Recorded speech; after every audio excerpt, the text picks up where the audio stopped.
All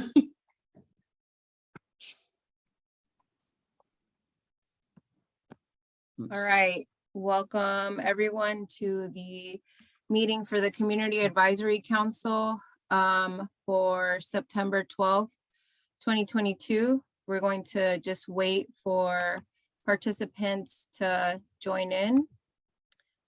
And in the meantime, this agenda was published within the allotted time that's required. We're going to be, it's facilitated via Zoom, and I'm aware we didn't receive any requests for Spanish interpretation or any special accommodations.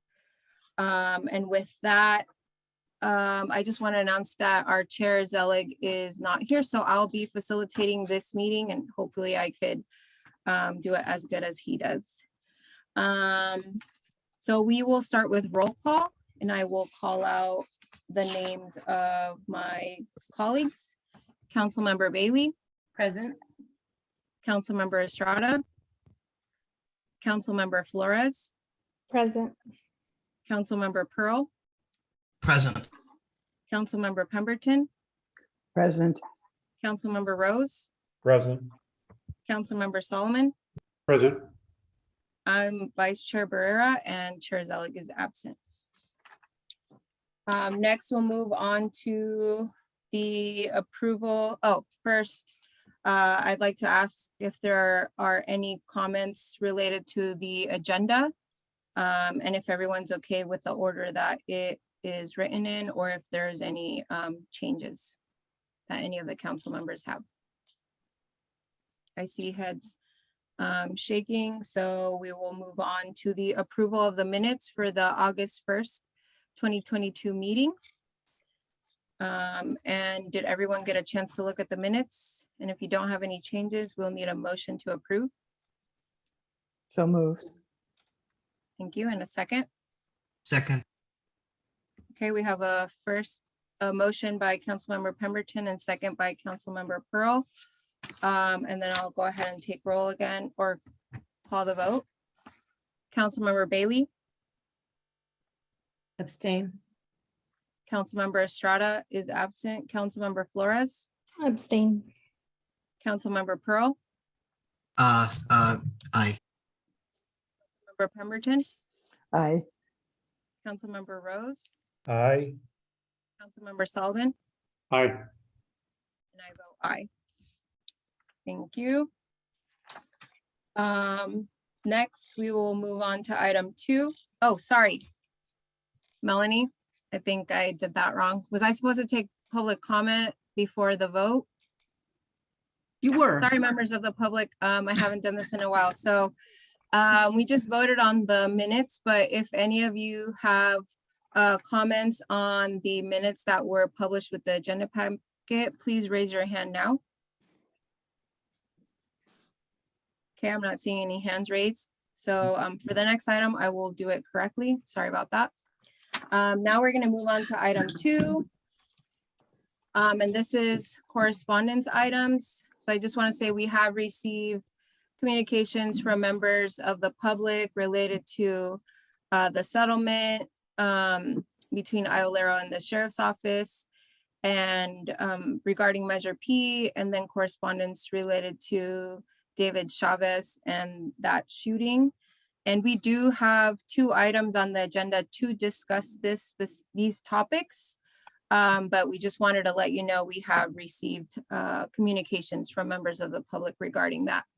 And we do take public comment on correspondence. So if anyone is in the audience and submitted those communications to the council, you can speak when the items are called. Otherwise, if you have anything to add related to correspondence, please raise your hand now. Okay, I'm seeing none. So next we'll move on to item 3. That is the new director introduction and report. And I'm gonna let John Alden take over. Thank you so much, Vice Chair Barrera. My name's John Alden, and as you know, I'm the new director over at IOLERO.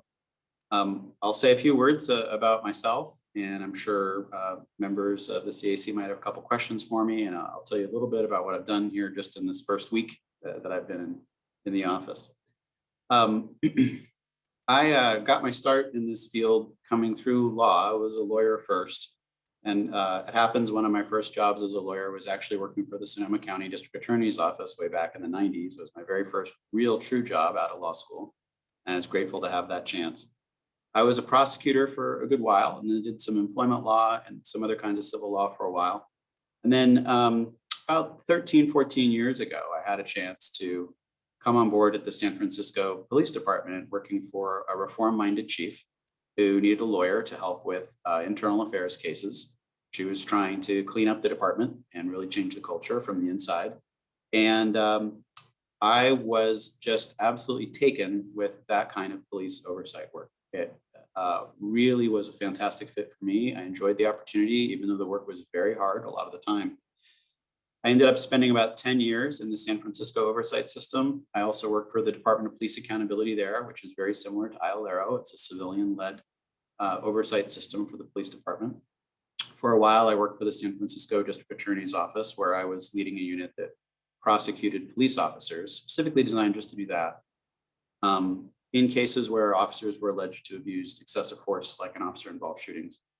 And then I had the opportunity to run the Oakland civilian oversight system, the Community Police Review Agency, for about 3 years before coming here. And there are several reasons that I wanted to come to Sonoma County. One of them is that oversight of sheriff's offices in particular is rare in California. There are not many counties that have oversight for sheriff's offices. I saw that Sonoma County as a whole have been really committed to creating an oversight system for sheriffs, and that Sonoma County has been working on it for a good while. And both through the creation of IOLERO and then also the vote in favor of Measure P, I could see that the community, the board, and others in the county were really serious about keeping this project moving forward and improving upon it. And some of the new powers in Measure P and the funding in Measure P really showed me that this is a community that cares about oversight and wants to work with oversight professionals, with the sheriff, with the board, with the community to make oversight a reality here. And that was just so appealing to me and also so cutting edge, compared to almost any other county in California that I just couldn't say no.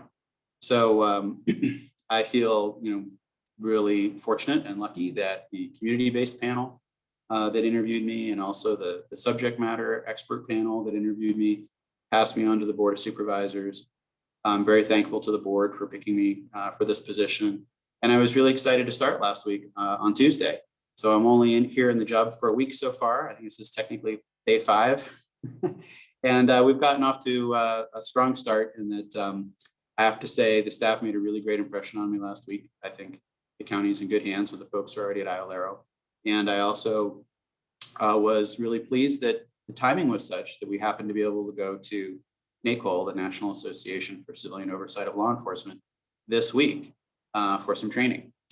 So most of the folks in the office are here at the NACOL conference this week with me. And it's been a stellar conference so far. So we'll have lots to bring back to you and report to you, I think, at our next CIC meeting about some of the lessons we've learned here. I am a big believer that accountability and transparency are essential in law enforcement.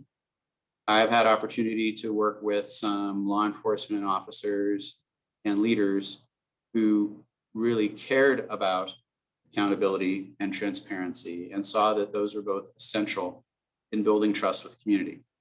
And where I think we can work together with those kinds of leaders and law enforcement together with the community, I think we can make a law enforcement agency like the sheriff's office or frankly any other be more responsive to community, have a better relationship with the community, be more successful at its job, and also do a better job of meeting community expectations. And that's one of the core approaches that I bring to this work.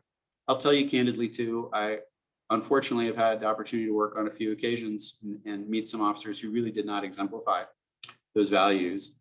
I found that troubling. A lot of the folks that I do respect in law enforcement also find that troubling. And I think it's important that we get people like that out of the profession too.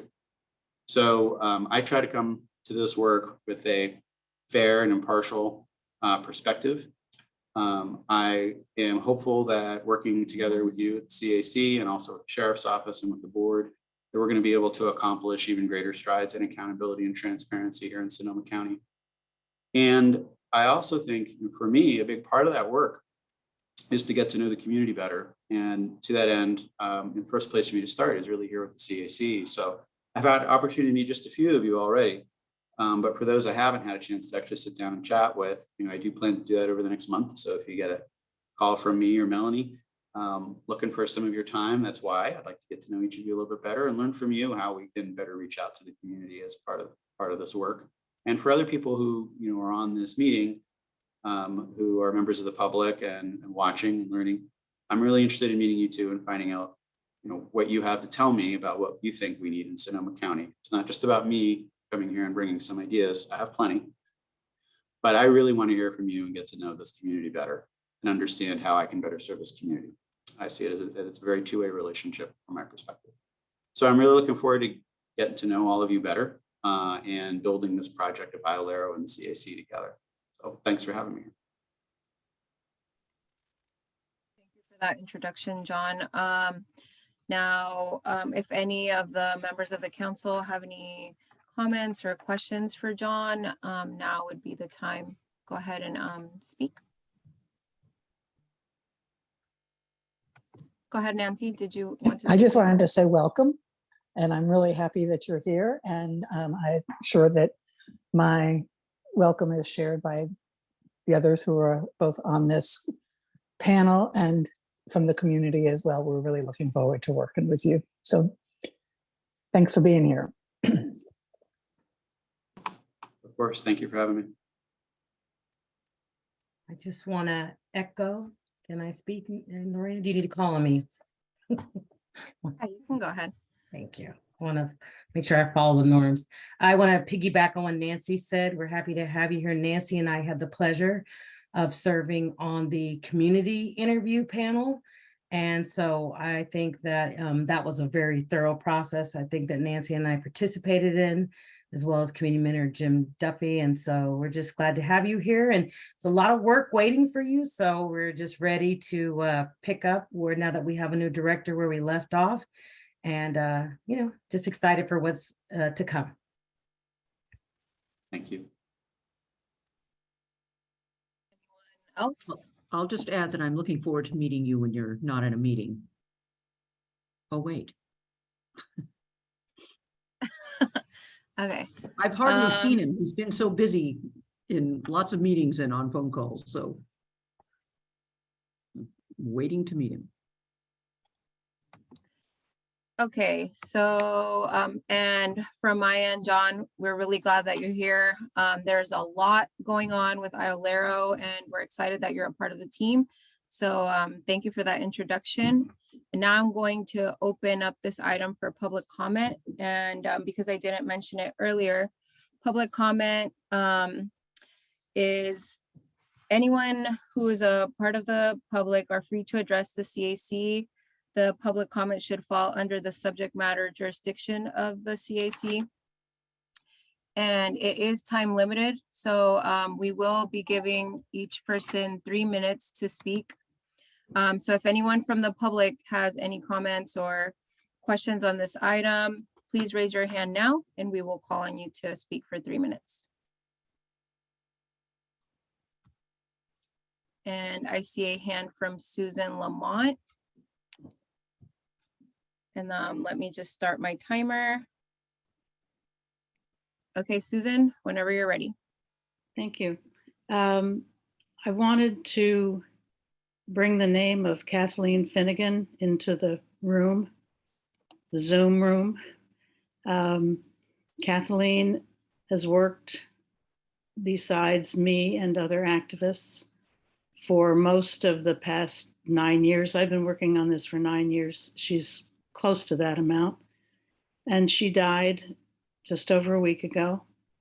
And she would be here and enthusiastically welcome you, John. So she would be excited.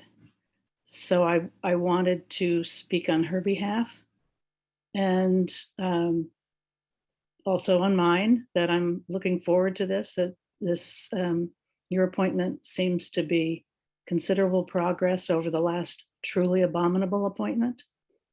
And that hopefully we're getting back to something closer to Jerry Threet, who we greatly admired. So I just want to welcome you, and it's going to be rough because the supervisors speak out of both sides of their mouths. So be prepared for that. Thank you.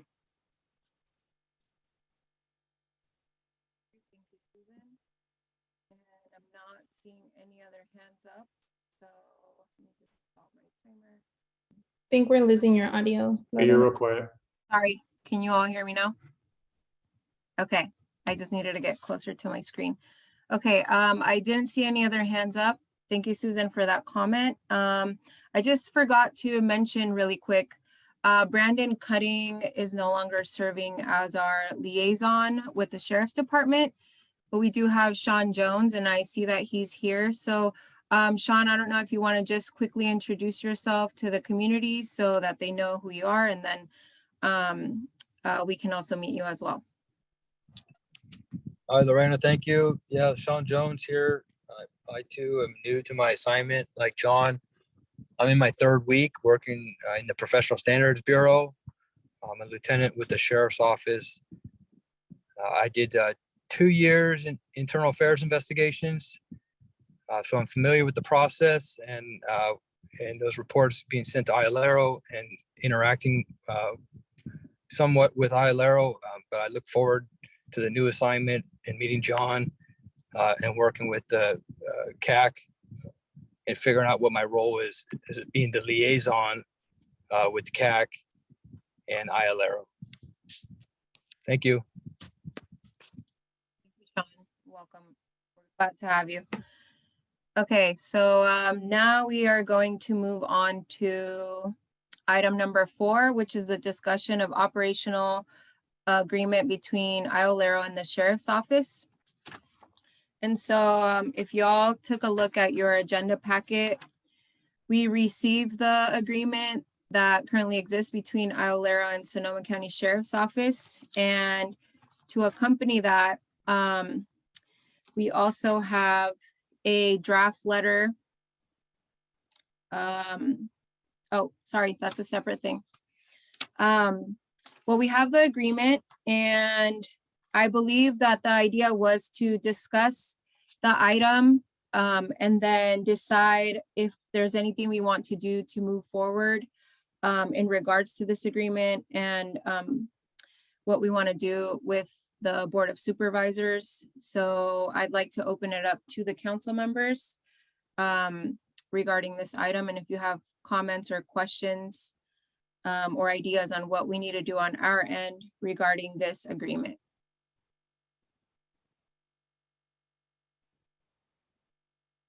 Does anyone have any comments, questions?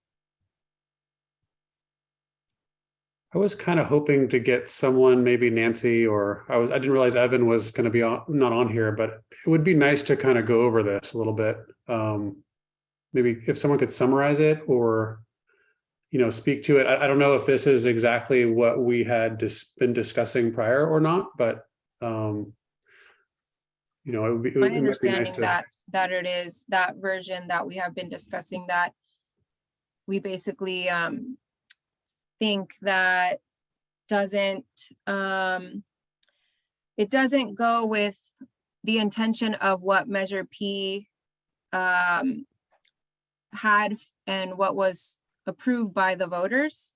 And I believe this is the agreement that they did come to without the consideration or comments or anything from the public and IOLERO. And yeah, I think the intent was to go over this item. And if we have ideas on how to provide our comments and our feedback in regards to this agreement to the Board of Supervisors for the process that they took without involving anyone else. Lorena, I think this is more about the operational agreement between IOLERO and the sheriff's office, not the letters of agreement between the labor unions and the county of Sonoma. So the operational agreement was in the agenda packet and it's now posted online, and I see John has his hand up, so he probably has something to say. I was gonna say the same thing. I mean, it is my first meeting, and so I'm still learning what the CAC wants to work on tonight. But I had the same understanding as Melanie. So the document I was looking at is the negotiated agreement made before I got here, of course, between IOLERO and the sheriff's office about how to implement the letters of agreement. So they go hand in hand. And as I understand it, this operational agreement spells out some more really super fine point details about how to implement the letters of agreement, which talk about how to implement Measure P. So I realize that's probably more complicated than perhaps life needs to be, but we do have these three different items: Measure P, the letters of agreement, and the operational agreement. And I'm very interested in hearing people's input. I am also new to this document as you are, and I've just been looking at it over the last week. So I'm eager to hear feedback. Thank you. And sorry, it's hard for me to explain all of that, but that's kind of what I meant. And what I wanted to bring up to my colleagues is that this is an agreement that was created after they had their letters of agreement and from the intent that Measure P was supposed to bring, and whether we have comments on how they're going to operate when there were additional concerns that were brought forth in relation to the other agreements that came about before this operational agreement was created. So I do see, go ahead, Councilmember Pemberton, and then Councilmember Pearl.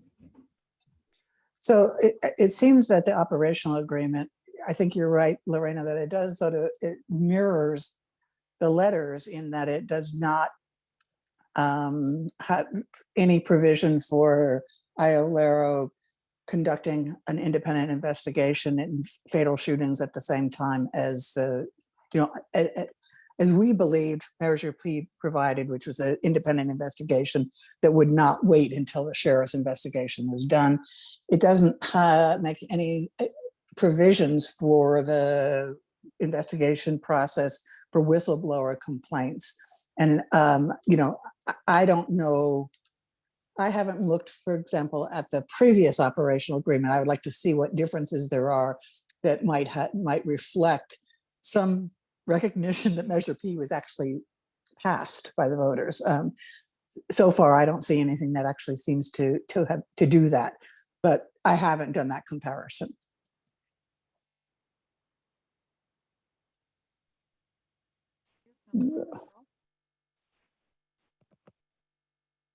I guess my question is, are there any, I read it, I mean, I didn't give it a deep read, but I did read it, and it didn't seem like there was anything overarching in addition to the concerns we had about the MOU that we already expressed to the Board of Supervisors. So I guess my question is, does anyone think there's anything in this agreement that we need to address above and beyond what we already addressed with the supervisors?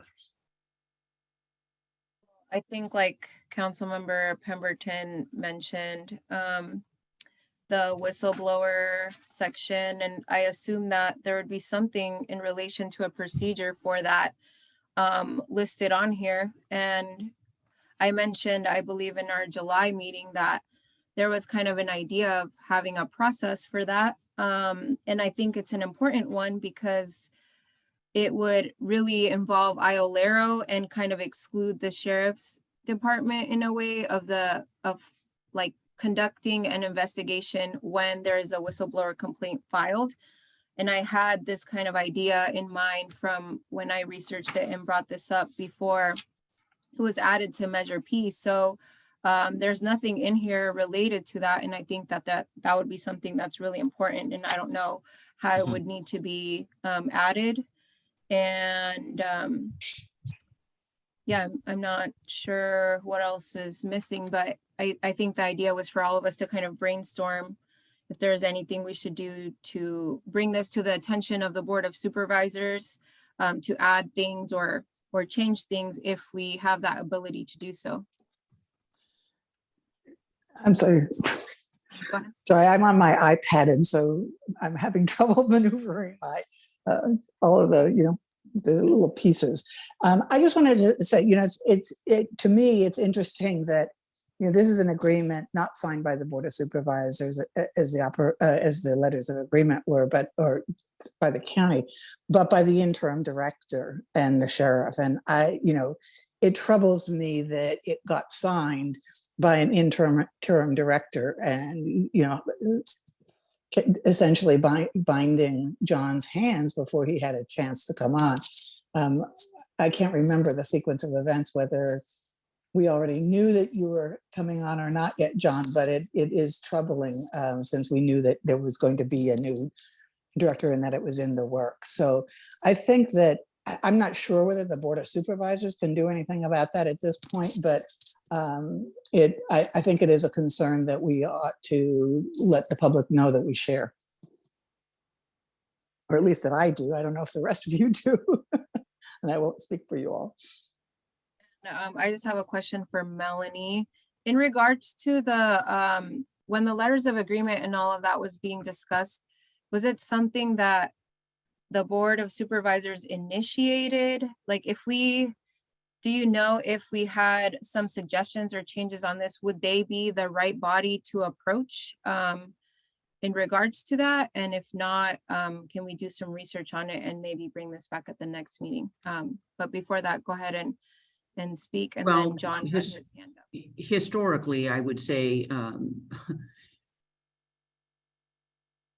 that was Richard Bolaños was the labor negotiator behind the letters of agreement and the labor unions. So maybe that would start at HR.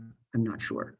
I had my hand up just because I wanted to say that this operational agreement has been in the works for a long time. It was in the works when Carlene Navarro was still here. It was in the works and with county council and the sheriff's department. So there were 3 players working on this agreement at the time, and they just happened to get to a point that they were done with what they thought would work when Garrick was the interim director. Thank you. John, go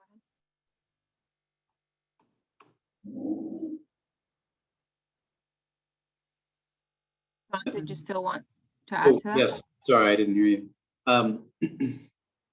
I think I would add that my understanding is the same as Melanie's. Of course, with the caveat, I've only been here a week, but that's consistently what I've come to understand as well. And it's also my understanding that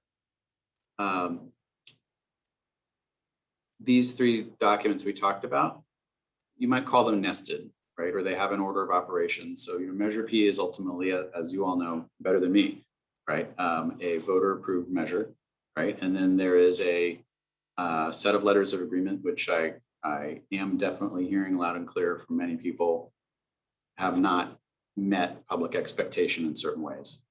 Those define in a little bit more detail, and I think some would argue more narrowly, what Measure P does and how it works. And then this set of operational agreements that we have here is even nested further inside of that.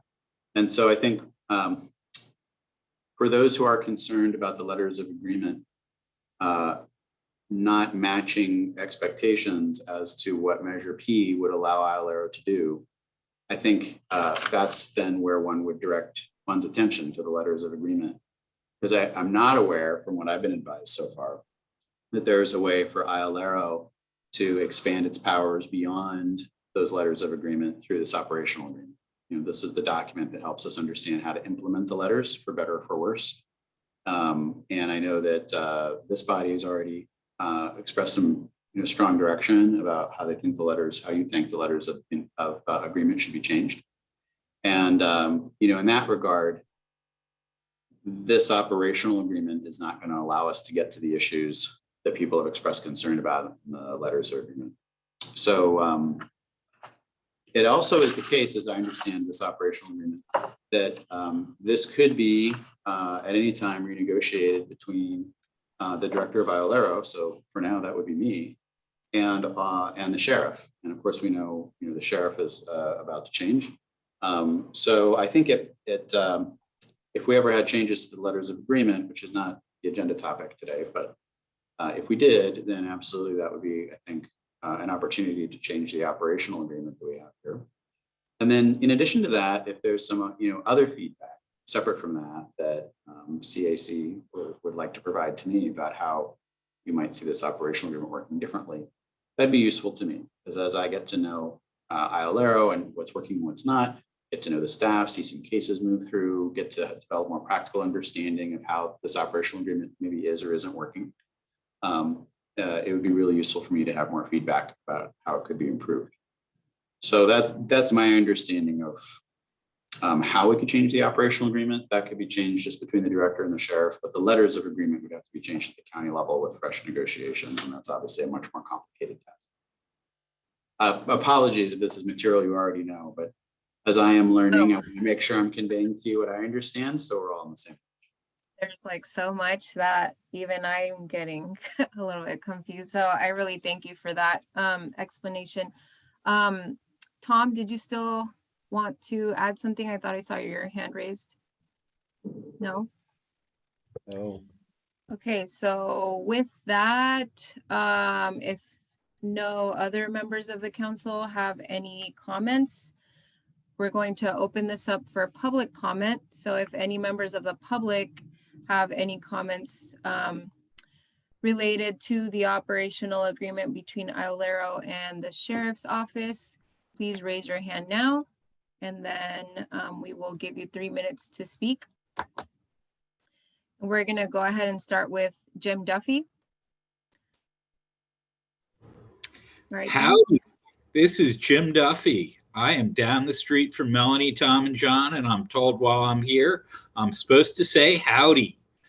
So I think that this implementation agreement is just as egregious as the letters of agreement, which you guys, thank you so much again for the excellent work you did on the letter to the Board of Supervisors on the abhorrent letters of agreement. And I encourage you to do whatever you can to strengthen this implementation agreement, which I guess has to follow those letters. But, anything we can do around the edges would be fantastic. It's sounding like if we cannot, if indeed these letters of agreement cannot be changed, which I refuse to believe, I think they violate the law. But if we find out we can't, I really want to get the solid language so that when we go back to the voters to strengthen the IOLERO ordinance, we have the correct language this next time. And if we go back, I just want to point out, I really wanted, I was on the committee that wrote Measure P, and I argued for 2 to 3% rather than 1% for the budget. And people said, oh, you'll never get anything like that. And Rochester gets 5.5%, God damn it. So, if we have to go back to the county, I would like to see all the CAC members be able to come to NACOL conferences, just like many other effective organizations do. They send their entire boards, and a majority of them. So thank you for taking my comment. Thank you, Jim. Next up, we have Frank, and you'll have 3 minutes. Hi there, can you hear me? Yes, we can hear you. Okay. Hi, Frank Darian. I live here in Rincon Valley. And a couple years ago, I don't know if I have street cred here, but a little bit of background is Jim started a subcommittee or a group of people working on drafting a revised wording to use of force. So I was involved with that group of people who was subservient to the CAC. My thoughts on what I can understand. I have briefly read both of these documents. Is that I support the new director 1000%. I love his background and his testimony. I'm for progress, so I'm not interested in a bunch of hand fighting that's going to keep going nowhere. However, I do support the objections that are expressed in this letter to the Board of Supervisors. And I believe Mr. Alden pointed out that we have no sunset agreement, if that's the right word, and there's an open door here, or it's not a closed door, that this is the final agreement. Rather than, in addition to pointing out that, as you did in the letter, that the CAC director should have a more active role, a more parallel role with the investigation. So he or she is not getting the information 3 to 6 months later, and we haven't solved anything. We haven't fulfilled the obligation of Proposition P. I cite the fact that Jerry 3 and Carlene Navarro produced many documents regarding getting cooperation, getting finality, getting issues addressed. So it seems to me that there's a disconnect there that the new director has to, I would think, go back to those issues, those complaints, and correct them. But we're also trying to correct that through the letters of, is it letters of agreement or operation? So I defer to John, and I support the letter, and let him carry on. Thank you. Perfect timing. Okay, now we have Asher Shepherd. Okay, and then whenever you're ready, I will start the timer. Go ahead. Welcome, John. It's good to have you on board, and came at a very difficult time, obviously. So it's good to have you for that reason. And also, I've forgotten already the representative from the Sheriff's Department who's sitting with Brandon Cutting's name showing on our screens. Welcome to you as well. We need to have a strong cooperation of all forces in the community. I'm looking forward to hearing of that as we go forward. I just wanted to commend our new director's framing, which, as I heard it, is that the people, represented by what we voted for in Proposition P, are the empowerment of what you're going to be doing over the time that you're the director of the CAC, of the IOLERO. And as a citizen of the county living in Santa Rosa, I want you to know that I think you should feel empowered by my vote and the votes of all the other people to do what you know to be right. And I trust in your having been immersed in the morality that underlies the law and what people try to do. So thank you for what's to come, I hope. And I appreciate your sitting there. All right, thank you, Asher. Next, we have Josette Bros Aisher. And whenever you're ready, I will start the timer. Hi, welcome, John. I would like to thank the CAC members for all they have done. I would love to know if you received any response to the letter you sent to the Board of Supervisors on August 2nd. This letter summed up perfectly what the board should do now. I'm very disheartened by what I heard from Supervisor Gore at the August 30th board meeting. A group of us spoke during general comments, asking that the MOU or letters of agreement be revisited and Measure P be implemented as intended by the voters. We asked that a real independent investigation into the killing of David Chavez begin. What Supervisor Gore did was a slap in the face to the community. He completely dismissed any discussion and seemed to believe that the public, what the public wants and needs concerning oversight of the sheriff's office is somehow a personal attack on him and the board. Sadly, none of the other supervisors said a word and they just went on to another topic.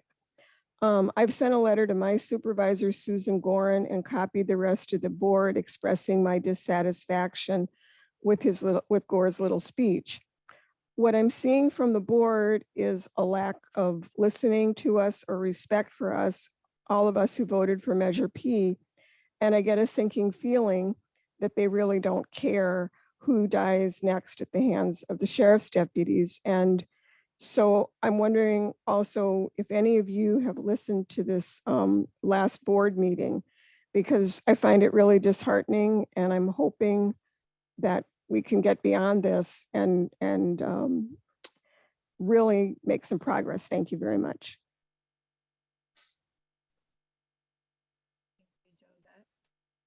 I'm not seeing any more hands raised from the public. Oh wait, we have Susan Lamont. Go ahead and move her over. Okay, Susan, whenever you're ready, I will start my timer. Yes, thank you. I just want to basically reiterate what every other speaker has said. But having heard the last speaker, I was also at that meeting. I was the only person there in person. And it was pretty horrifying. And it is one of the reasons why I am saying to Mr. Alden, don't trust the supervisors as far as you can throw them. Well, as somebody who's been involved way longer than I am in other issues in front of the supervisors, I was told this is the most dysfunctional board that person has ever seen. I really feel that there are chains around their necks that are being yanked really hard, and that the sheriff's office is involved in that. And the board supported the candidates that were against oversight. It's a pretty horrifying situation that you have come into, Mr. Alden, and I hope that you are strong, and I hope that you understand that IOLERO was intended to be a voice for the community, and particularly that CAC was, and you'll fight as hard as you can for the change to the MOUs. And this other operational agreement has been in the works since before the MOUs. What does that tell us? Anyway, it's pretty horrifying. And personally, I'm hoping for a lawsuit, a big one, and that you'll write an amicus brief. Thanks. Thank you, Susan. Next up, we have Robert Edmonds. Go ahead whenever you're ready.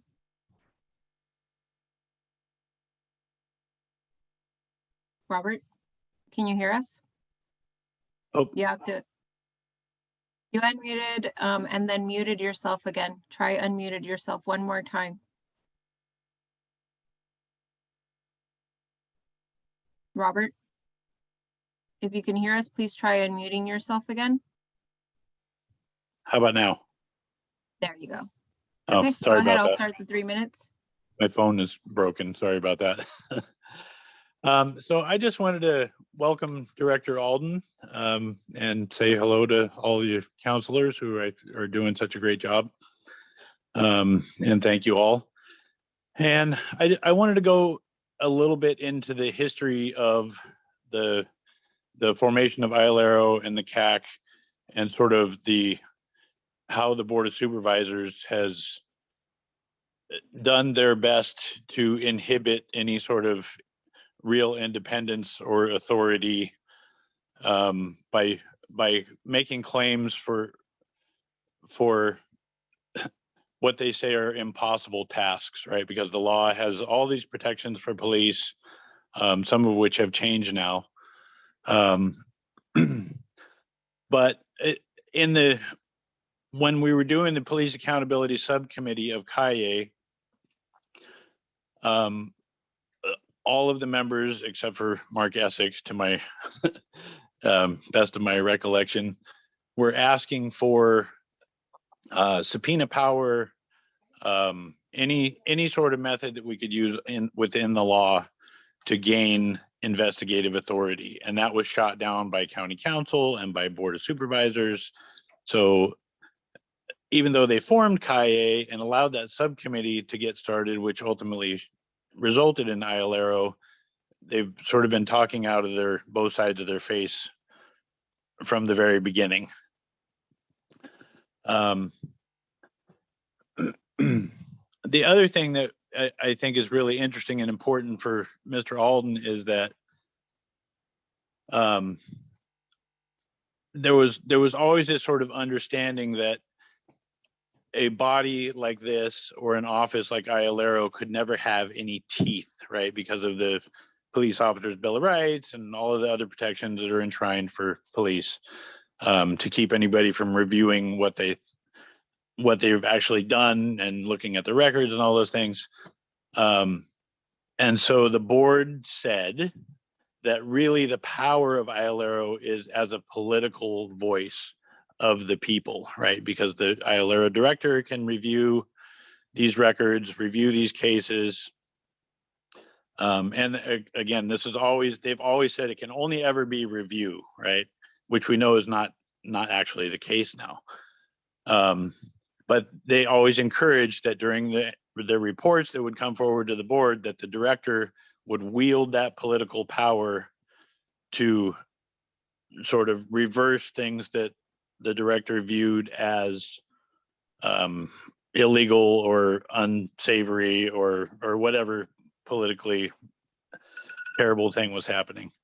So Robert, your time is up. Okay. Next up, we have Carl Tenenbaum. And again, these are comments that should be related to the operational agreement between the sheriff's office and IOLERO. Carl, we're going to move you over, and whenever you're ready, I'll start your 3 minutes. Good evening, everybody. I want to thank you all for giving me this chance to speak. I want to start by welcoming and congratulating the new director, John Alden, to this auspicious organization. To say that you have your work cut out for you is an understatement, but I'm sure that you're up for the task. Your background seems very strong, and someday we'll sit down and talk about your experiences at my alumni of my San Francisco Police Department. Anyway, I digress. I also wanted to introduce, it looks like Lieutenant Cutting's heir apparent. However, his name's not up there and his video's not live. So in the continuing efforts of the Sheriff's Office to provide us with transparency and oversight, we have none here at the CAC meeting. That being said, I want to talk about, Measure P and all of this discussion about, the will of the voters and 65%. For those of you that don't know, 166,483 people voted for Measure P. Voted for in the way it was written to have some effect, some impact, some oversight and transparency and accountability that would finally have teeth. Measure P was put on the ballot as a direct result of pressure put on our inept Board of Supervisors to finally take action to get something done with the Sheriff's Office in Sonoma County. And that was after the residents of this county insisted on the formation of IOLERO as a result of the murder of Andy Lopez. Fast forward to today, where once the ink was dry on the agreement between IOLERO and the one that the Board of Supervisors negotiated with the Sheriff's Office and the Sheriff's Association, the minute the ink was dried, lo and behold, the Sheriff's Office and deputy under their command went out and murdered another young Mexican American immigrant who really had done nothing to deserve to be killed. So I just want to say that I think that anything that was done to undermine the agreement that was voted on by 166,000 people in the interest of playing nice with the Deputy Sheriff's Association or the Sheriff's Office does nothing for the people of this community and this county that want change. I really anticipate you, Director Alden, being a breath of fresh air and a set of fresh eyes to bring the much needed and long overdue change to this county. Thank you very much. Thank you, Carl. And just for anyone who may have joined late, we did announce that Lieutenant Cutting will no longer be serving as our liaison, but we did have Sean Jones introduce himself, and I did see Lieutenant Cutting jumped on camera. Is there anything that you wanted to add? And nice to see you, by the way. No, I've been here, but I didn't have my photo up, but just wanted to include my photo since it was called out that I didn't. Thank you. Thank you, and thank you for being here. So we do have one last hand raise, and that's from Ellen O. And then we will be closing public comment after this one. So Ellen, whenever you're ready, I'll start your 3 minutes. Thank you. So I'm not really sure where to comment. Also, I did write a letter to you all, so I know that you have already heard kind of my views on the fact that this is not acceptable, that Measure P is not being implemented as the voters intended. But I want to just echo what everybody has said before to you, not take up any more of your time. And I know this specific item is not agendized, but has there been, like Josette asked you, has there been a response from the Board of Supervisors to your letter? That was amazing. And if they didn't respond, like, shouldn't the public know? And I have a follow-up question to that is, if they did answer, if there was a response, if there was no response, what's the follow-up? What is our next step? Because right now we're dealing with a really callous board. I attended the Zoom online. I attended the last meeting on Zoom, but that was really incredible. People were really voicing like anguish about a farm worker being like basically hunted down and murdered, and to get the response from that board was ridiculous. And you're our community liaison. Welcome, John, by the way. And I'm so sorry that this is the circumstances that you're immediately being faced with. But I'm hoping that it's not like, oh, okay, it's complicated, so we're not going to do anything.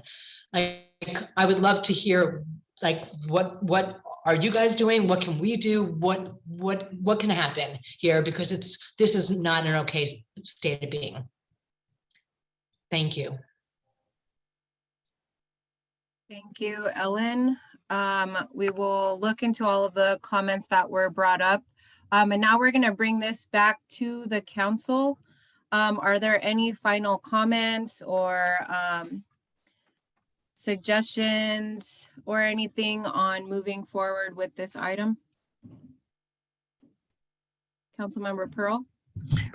Yeah, I guess I'm just wondering if this agreement is potentially up for renegotiation, to hear from the new director what those steps might look like and what our involvement as a committee could be in helping to frame the agreement better so that it reflects the will of the people in Measure P. Yeah, and actually, thank you, Councilmember Pearl. After the clarification that was provided by John and Melanie, because I was a little bit confused myself as to how the letters of agreement and Measure P were all related to all of this. I was going to ask all of you if you thought maybe it would be a good idea to let John kind of get started on all of the work. You're hearing it's a lot. And then as you're going through everything, if there are any changes that you think should be brought up in regards to the operational agreement, and there's any way that we can help, because it sounds like it would be between you and the sheriff's office or between IOLERO. If there's any feedback that you need from the CAC into how we can bring up the things that have been mentioned by the community and how they could be added to this and maybe get you up to speed with more detail on that. But aside from that, it sounds like you kind of or at least I would, if it was me, I'd want to kind of just test out this operational agreement and see if there are changes needed later, because I don't think we would know at this time. We do know that there are things missing, but it sounds like it's quite a process to get things done or changed at least. Did anyone else have anything to add? Okay. Well, thank you for that discussion. Now we're going to move on to item number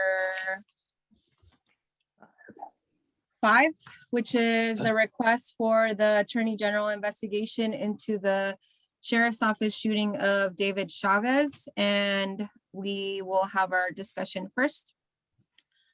So members of the council, if you saw in your agenda packet, Melanie included a letter that was written by Councilmember Pemberton. Thank you so much for that.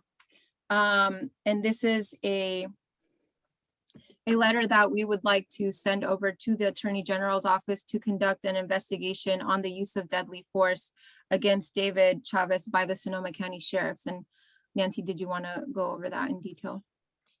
Well, I think the letter sort of speaks for itself. If people have particular questions about what's included and why it was included, or suggestions that things that I left out, I would really like to hear that. I did want to ask if we could add 2 CCs, and doing a little more of my homework.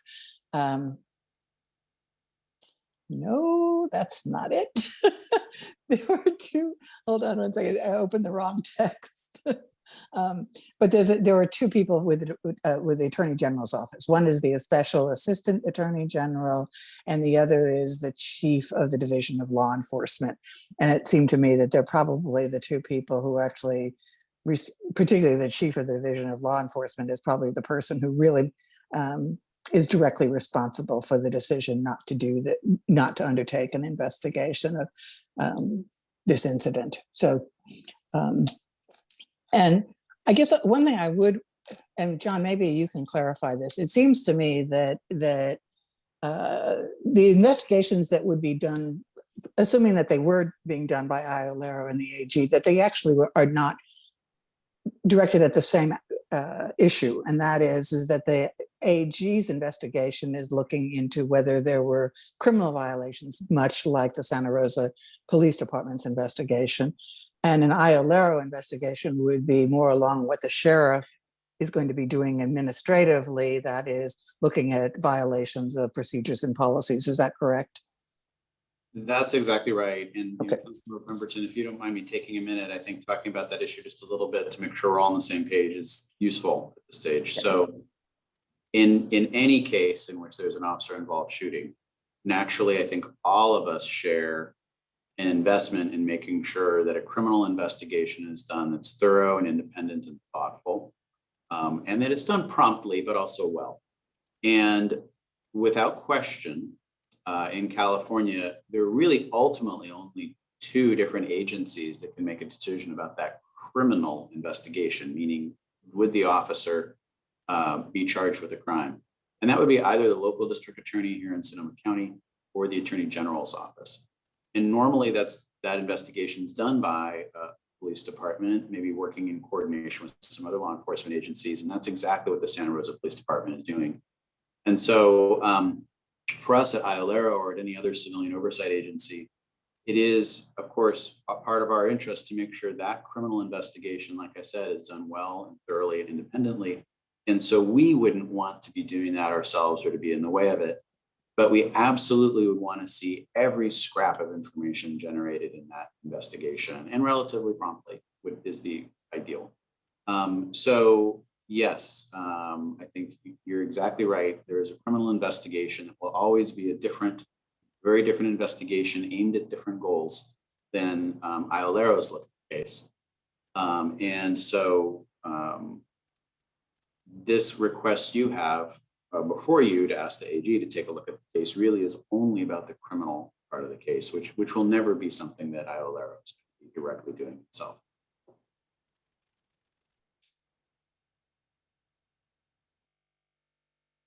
Tom, did you want to add something? Did I raise my hand? No, I saw that you unmuted.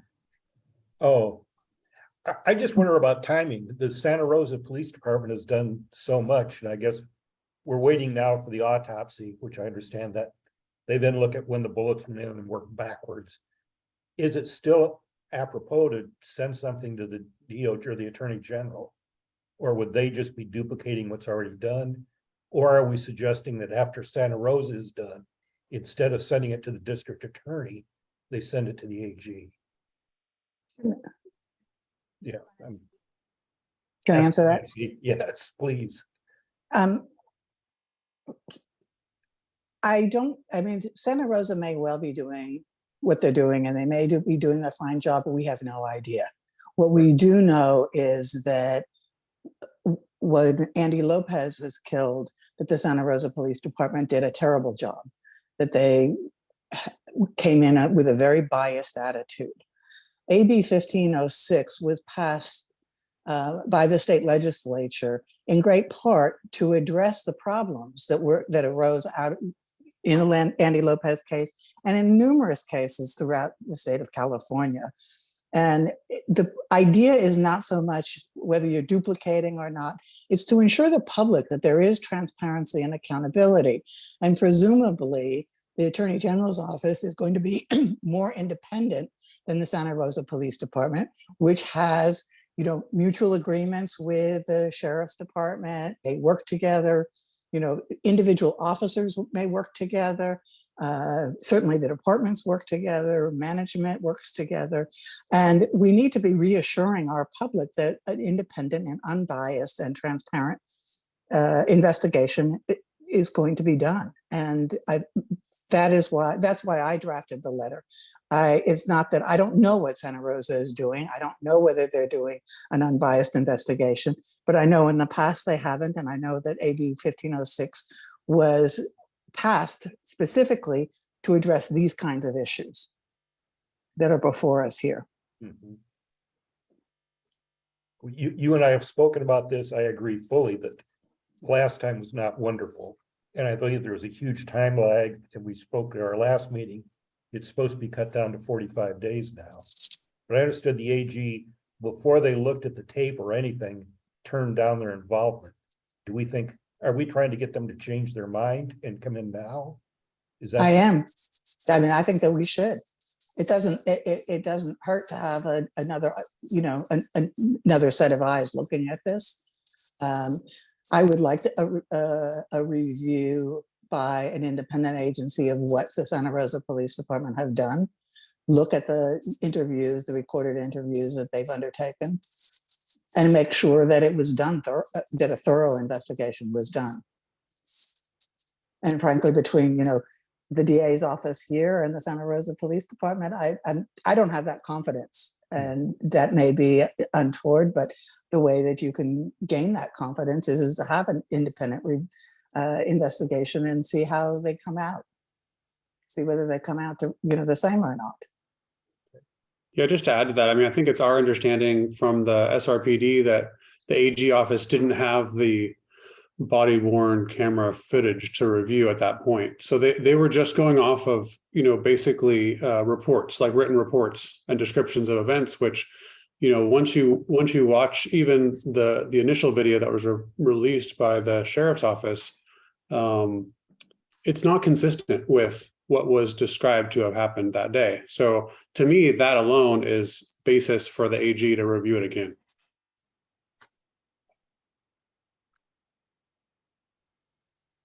Other comments?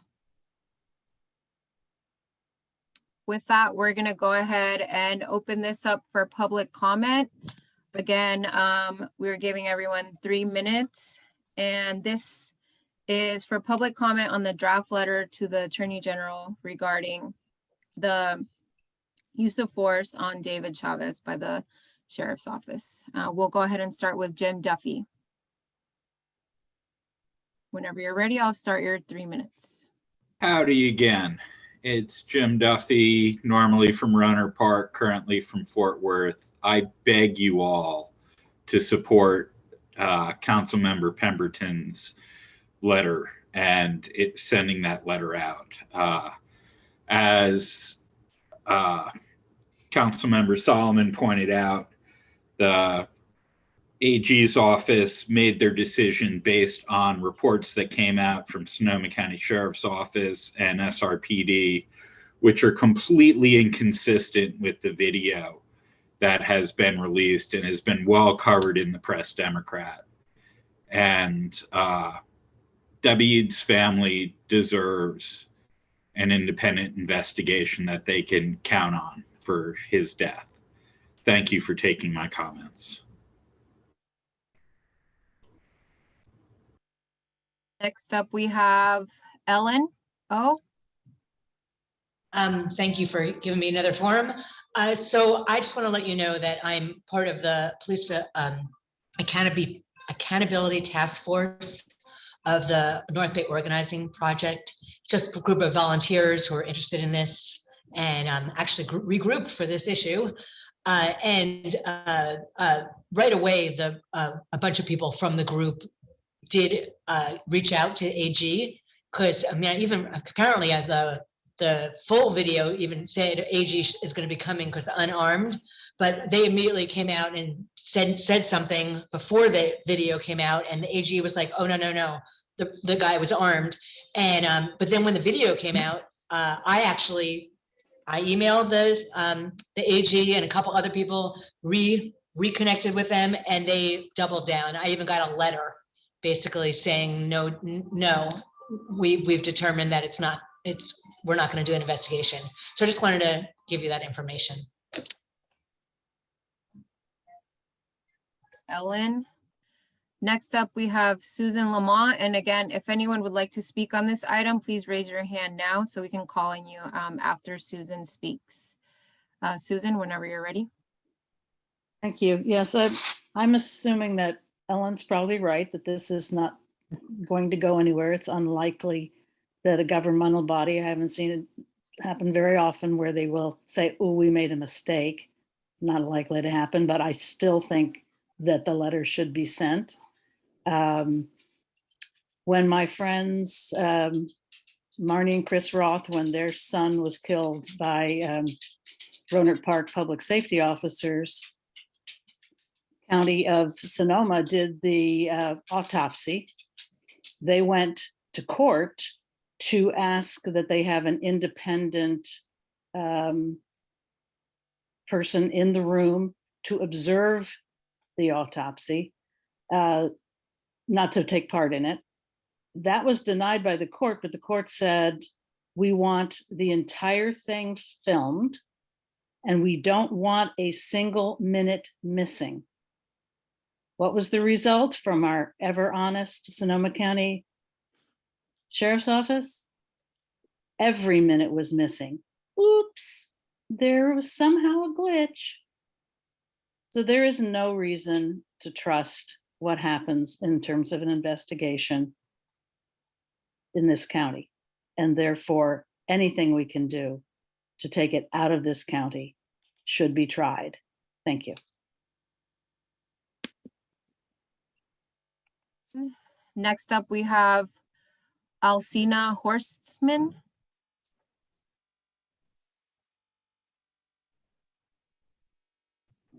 And we are moving Alcina. Oh, there we go. Hi, can you hear me okay? Yes, go ahead.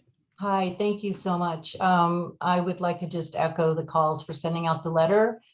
Even if they're going to say no, I think the paper trail is important and the accountability is important and the effort toward accountability. So I'd like to strongly encourage that the letter go out and that we keep the pressure on. Thank you so much.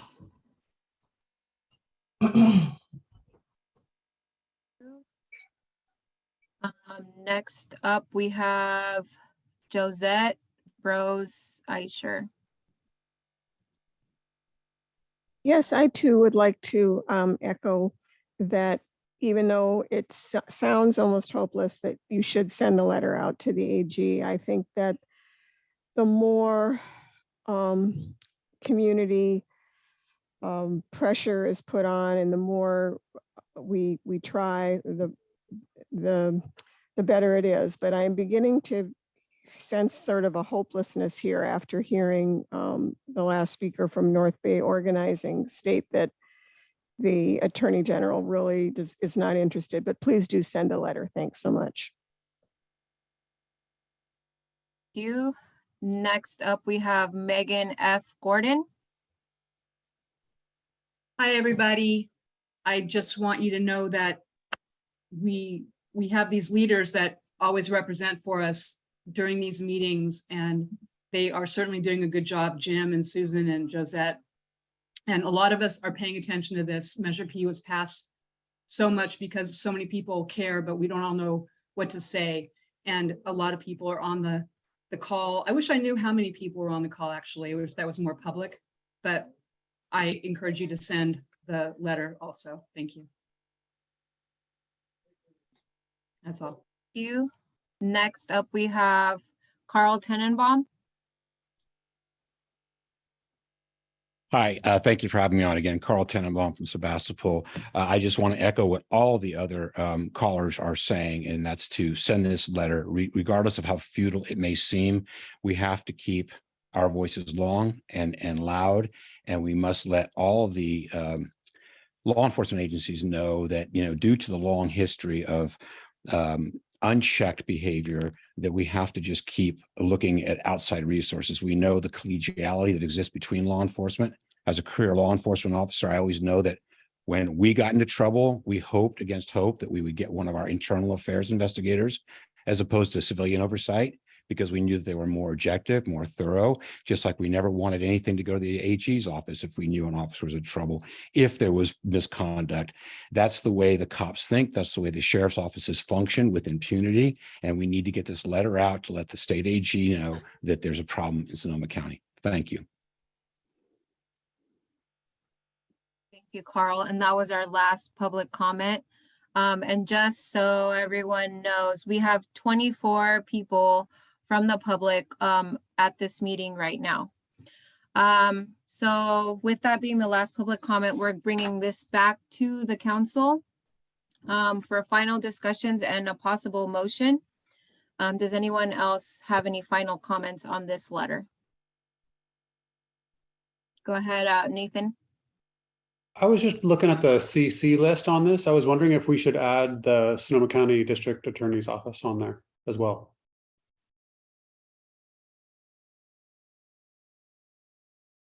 Thoughts? I don't know. It seems like a good idea. I think that, yep. I don't know if we have this, but in other circumstances, we've called those friendly amendments. And as the person who authored the letter, I think that's a great idea, along with the two other people that I had suggested. Tom? My thought is, the AG's already made a decision. This is futile. I would be against sending something immediately. Councilperson Pemberton and I met with the chief of police of Santa Rosa briefly at a meeting. I think to send out and say, we don't trust you at all, even though you're new at the job, sends a wrong message. And I think we're here to support the community. I hear all the community comments, so I don't think it will be successful. It may be, but I'm all in favor of sending this letter. Thank you, Tom. Anyone else? I'll just add, I'm totally, let me just say one thing. I mean, I'm definitely in favor of sending this. I think we need to separate out the idea that, sending it and the AG turning their decision around are defined as success. I mean, I think we send this because we're sending a message basically, and we are echoing what the community wants us to do, which is put up a fight and have them review it again. It doesn't matter if they say yes or no. So I hope everyone votes to send this out. Thanks. Thank you. I wanted to read the letter again as we were all sitting here. So I was going back through it again. Thank you, Nancy, for your diligence and work in doing the letter.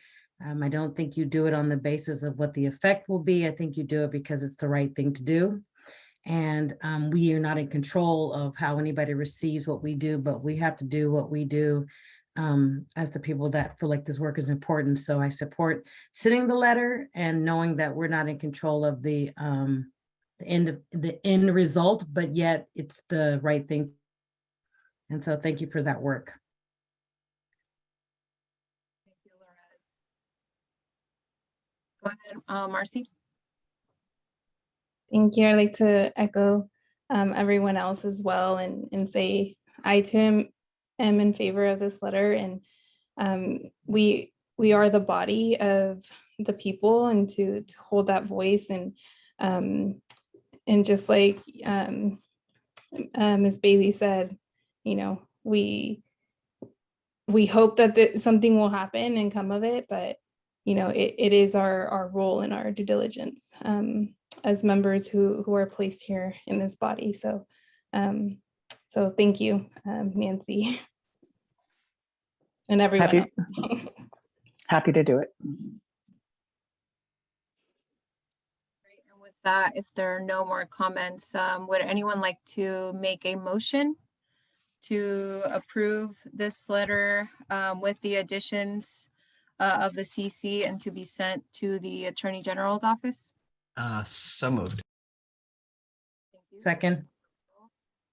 Seconded by Councilmember Bailey, and I'll go ahead and call for the vote.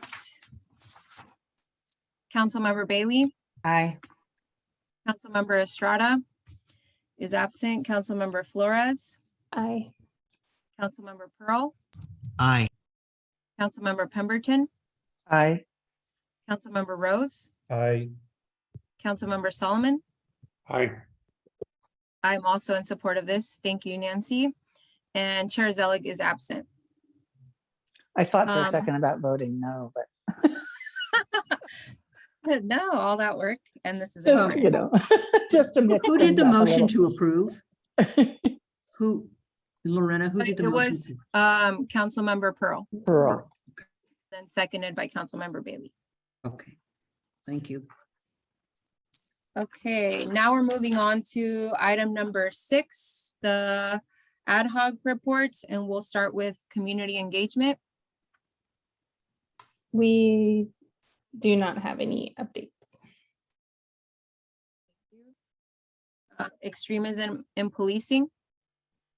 Oh, I'll do this one. We did, I think, I can't remember if we reviewed this last time or not, but we did do the session with Lieutenant Cutting. All three of us did over the course of the last like 4 to 6 weeks. That was really a great experience, I think, for all three of us.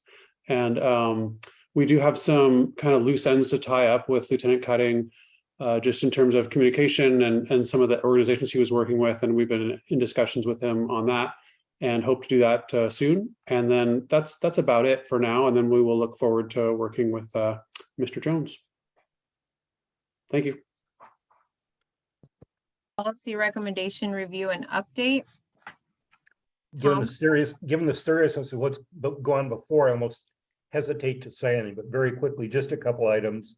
Lieutenant Cutting did send us some draft language for the jail.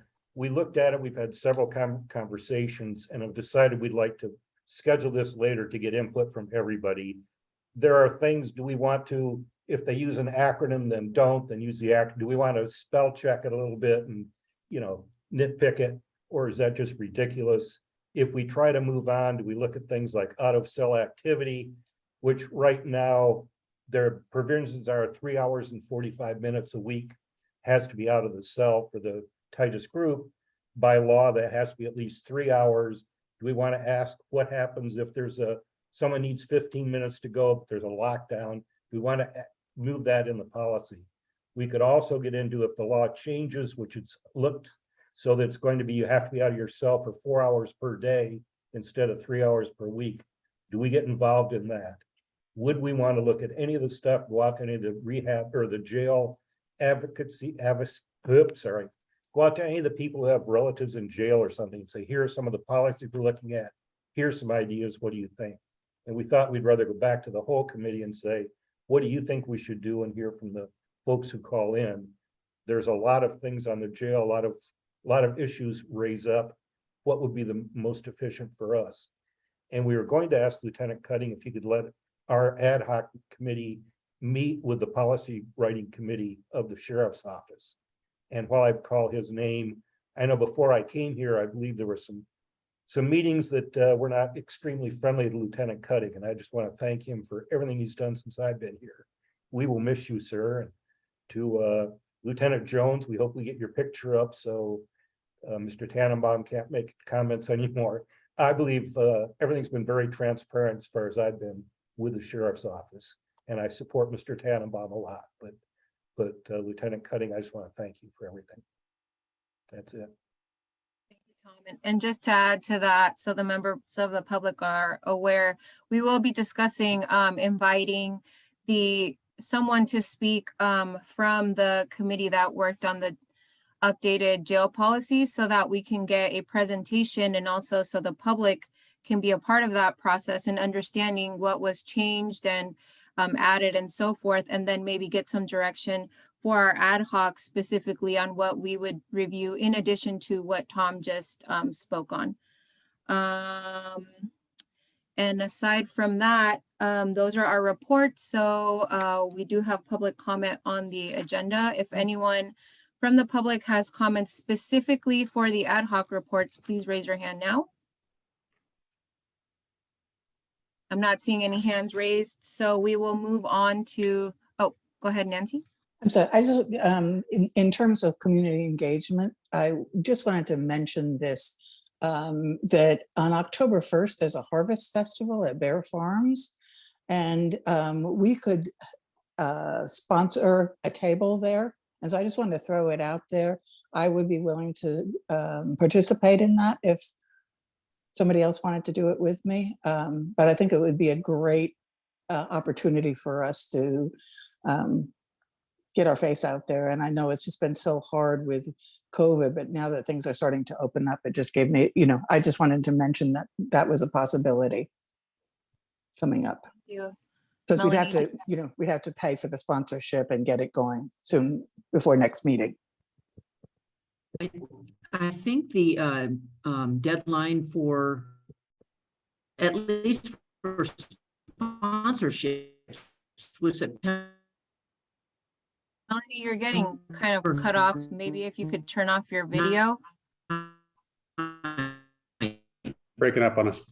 But the informationally clear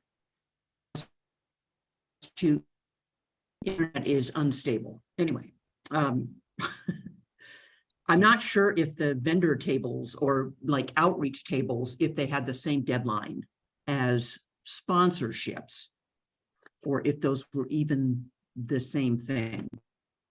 I can reach out, Nancy, and find out. I do have an event that day, but so I cannot make it, but I think someone, if you or Tom or someone bilingual can also be there. I think that would be really nice. Yeah. Tom was a rock star last time we were out. Oh no, it was great. The bilingual was important. Yeah, no, it would, it would be helpful to do that, and I don't know whether we have that capacity. But if we, I know that you do. I certainly don't, Marcy. So. No worries. I'll message Dora and see if she's interested, if she's available, and then I'll reach out to Bear Farm and see if that's possible and report back. Great, that would be wonderful. Thank you. You can also send the info once you have everything confirmed. Let the rest of the CAC know through Melanie, and if anybody else wants to attend, we can help as well. It doesn't necessarily have to be the ad hoc doing all of the work. Right. Okay. Now we are moving on to item 7, requests for future agenda items. And if any members, Tom had something. Before we move on, if we need a motion to fund this because it will have before our next meeting, I would offer that motion now if we need one. My guess is that since John's in charge of the budget, we aren't, that he can just authorize it if he thinks that it's worthwhile. Well, I guess we could have a motion urging him to pay for it if need be. IOLERO makes the payment, so I think that should be fine. We don't need to take action through the CAC for that. Okay. And it sounds like everyone's in support of this event. Yes. I was just going to say the same. That's my understanding also, and we're happy to make sure to work with Melanie to make that payment happen. Okay. So back to item number 7, request for future agenda items. Does anyone from the CAC have anything to add for future agendas that we can discuss at our next agenda planning meeting? Seeing none, then we'll open this up to the public. Okay, and I see Susan Lamont has her hand raised. Let me start my timer. Susan, whenever you're ready. The question has been asked tonight several times, whether you ever got a response from the Board of Supervisors to your letter. And I'm assuming we're not getting an answer because it's not on the agenda. So maybe you could put that on the agenda so that we could have an answer. And, you know, if you haven't heard, maybe you will have heard by then or whatever, but to put that on so we actually understand what the result of your action has been. Thank you. Is there a reason we can't, is there a reason we can't answer that question? I was just going to say, I believe at this time we have not received an answer, but if we do get anything in the meantime, maybe you can add just an agenda item update regarding the letter that was submitted to the Board of Supervisors, and we'll provide a report if we have one. Thank you. So we'll close public comment on that. Nancy, did you want to say something? I was just, that's a really great idea, Lorena. And I was just thinking that maybe we should just think about doing that every time we send something out like this, that we put on the following agenda, an update, so that people don't have to ask what happened. We can just let them know. That's a great idea. I'll mention it at the meeting. John, did you want to add something? Yeah, well, again, new here, so this is more a question from me to the CAC. I noticed that in the past you've had a regular agenda item for correspondence. Is that the purpose of that item, to follow up on letters you've sent in the past urging people to take action, or is that for a different purpose than the one we were just talking about? I think Evan's idea behind that was for correspondence from members of the community sent to us, because we did have some items that were very important and we had a lot of communications. But we can talk about maybe merging those together so we can make it correspondence from the public and from the Board of Supervisors or anyone we sent communications out to. I'm open either way. I just want to make sure I was following the process here. Thank you. Yeah, thank you. Okay, if we don't have any more comments, then we will move on to item 8. I have one more comment, Lorena. It's not necessarily for future agenda, but it kind of takes me back to the past when we really set up a forum for the community to talk about how they feel about Measure P, interest. I mean, this was a very difficult meeting when we had it. It brought a lot of emotion, but I was thinking, as John is new as a director, maybe not in the next meeting, but maybe there's an opportunity as we're planning for future events to think about some type of curated forum for the community to come back and talk about how they feel about Measure P now, so that John can hear the voice of the community, because he hasn't had that opportunity. So I'm just thinking about not necessarily for the next meeting, but as we're future agendizing, where can we have a forum that's about just, overall where we are now and communication about challenges. I think sometimes when you have it too soon to an incident, it can get very emotional, but that doesn't mean it also shouldn't happen, but it's something I think down the road for now. I think that's a great idea too. I will, I took note of all of this and I'll mention it at our next agenda planning meeting. Okay, moving on to public comment, item number 8. If any member of the public wishes to address the CAC, please raise your hand now. This would be for items not appearing on the agenda, but within the subject matter of the CAC. And please state your name, who you represent, and comments will be limited to 3 minutes. And we have Susan Lamont. And let me just get my timer ready. Sorry, Okay. sorry, me again. Actually, I want to just make some thank yous to Director Alden for what appears to be what I hope will be a constructive relationship here. I'd also like to thank Councilmember Pemberton for always being so proactive and writing the letters and such that she does, that you then take action on. And I'd like to also thank Councilmember Bailey for something that I think was really important. You know, we often work for things where we don't succeed, and we wish they would, but they don't always. And I'd like to thank her for bringing it in the words into the Zoom room that we do things because they are right, not necessarily because we will succeed at them. And I really appreciate hearing those words from her. Thank you. Thank you, Susan. And next up, we don't have anyone else from the public with their hands up, but I do see Lieutenant Cutting has his hand up. Yeah, thank you. I apologize. I wasn't here in the beginning. I have transitioned back to the Patrol Bureau, so I was actually out on a call, and I did join late.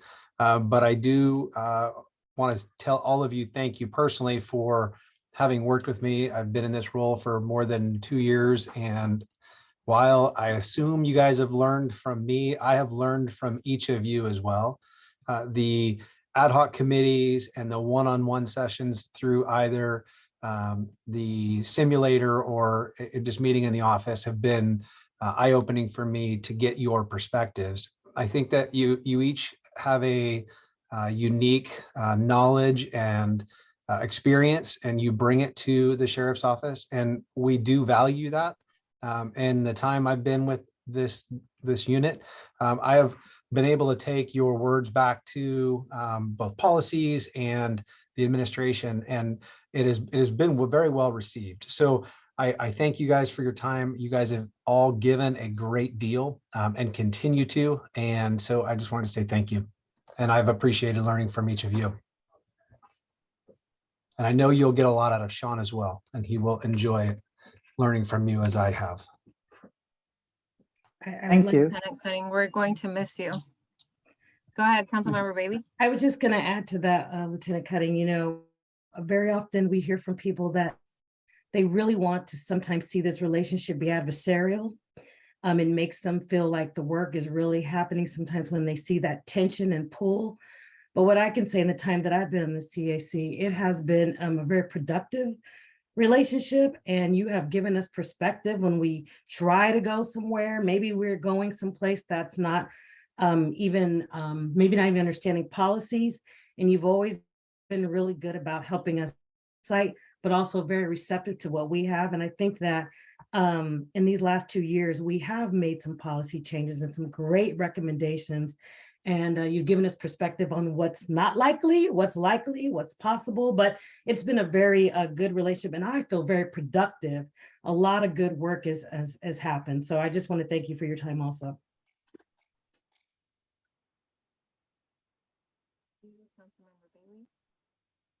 Okay, it doesn't look like we have any other comments. Thank you again, Lieutenant Cutting. We'll see you around the county somewhere. So Don't arrest now us.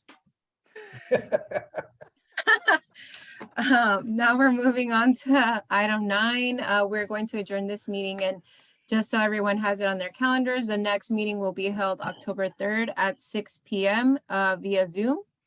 And good night to John, Melanie, Tom, Jim Duffy, everyone who's over there in Texas. I know you guys are up late. Thank you for being here, and we'll see you all next month. Bye, everyone. Bye. Bye.